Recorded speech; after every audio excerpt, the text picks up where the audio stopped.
మే 3 ఆదివారం నుంచి మే 9 శనివారం వరకు ద్వాదశ రాశుల్లో కుంభరాశి వారికి ఏ రకంగా ఉండబోతుందో తెలుసుకుందాం.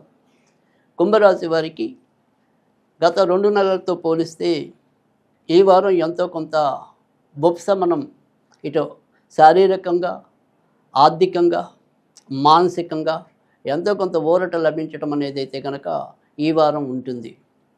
ముఖ్యంగా ఆర్థికంగా మనకి ఇప్పటిదాకా ఏదైనా సరే మనం ఇచ్చినవి ఏదైనా సరే రావాలని ఎదురు చూసినా, లేదా ఇతరుల ద్వారా మనం ఏదైనా సరే లబ్ధి పొందాలన్నా, రుణం పొందాలన్నా, వాటికి సంబంధించిన విషయాల్లో ఎక్కడో అక్కడ ఏదైనా సరే మెలిక అనేది పడుతూ ఉంటే కనుక ఈ వారం అది తొలగి, ఆ ప్రతిస్తంభన అనేది తొలగి ఎంతో కొంత ముందుకెళ్ళటం అనేది, మానసికంగా ఆనందం లభించటం అనేది కూడా ఉంటుంది.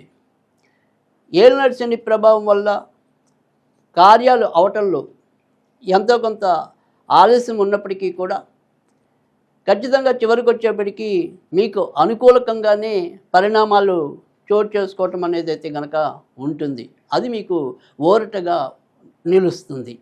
ఇక కొత్తగా వివాహం కావాలని ఎవరైతే ఆశపడుతున్నారో వారి ప్రయత్నాలు ఈ వారం సఫలీకృతం కావటం అనేది అయితే ఉంటుంది. గది ఏదైనప్పటికీ కూడా ప్రస్తుతం రాహుకేతు అనేది ఏదైతే దోషం ఉందో అది ప్రస్తుతం కుంభరాశికి, సింహరాశికి ఎక్కువగా ఉండటం చేత సంబంధాలు మరి నోటిదాకా వచ్చినట్టే వచ్చి చివరి నిమిషంలో వైదొలిగే ప్రమాదం ఇప్పటిదాకా ఎక్కువ కనిపిస్తే, ఈ వారం ఇప్పటికీ రాహుకేతు అలానే ఉన్నప్పటికీ కూడా మిగతా గ్రహస్థితి బాగుండటం చేత కార్య విజయం పొందటం అనేది అయితే కనుక కొత్తగా వివాహం కావాల్సిన వారికి, కుంభరాశి వారికి ఈ వారం వచ్చే ఫలితం. ఇక భార్యాభర్తల మధ్య తాత్కాలికంగా ఎంతో కొంత విభేదాలు ఉండటం కానీ, అప్పటికప్పుడు ఏదైనా సరే విడిగా ఉండవలసిన పరిస్థితులు రావటం అనేది ఈ వారం కుంభరాశి వారికి ఉంటుంది. అలాగే కుంభరాశి వారు వారి నాన్న లేదా పితృ సమానులైన వారి ఆరోగ్య విషయంలో ఎంతో కొంత జాగ్రత్త తీసుకోవటం అనేది అవసరం. ఇక ఎవరైతే మరి వారి వారి యొక్క ఆస్తి అమ్మడానికి పెట్టినట్టయితే కనుక వాటికి సంబంధించిన విషయాల్లో కూడా ఎంతో కొంత పురోభివృద్ధి సాధించటం అనేది అయితే కనుక కుంభరాశి వారికి ఉంటుంది.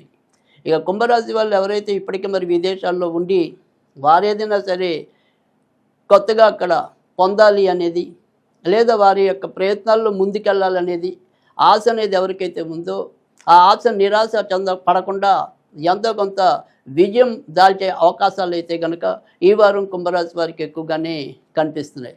అయితే కుంభరాశి పిల్లలు ఎవరైతే ఉంటారంటే విద్యార్థుల దశలో ఎవరైతే ఉంటారో వారు వారి చదువుల్లో మాత్రం ఎంతో కొంత వెనకబాటు పడటం కానీ, లేదా ఎంతో కొంత బద్ధకం పెరగటం కానీ, మొండితనం పెరగటం కానీ, కొంత ఇబ్బంది కలిగించే పరిస్థితులు అయితే కనుక పిల్లల పరంగా మాత్రం కుంభరాశి వాళ్ళు ఎదుర్కోవాల్సి ఉంటుంది.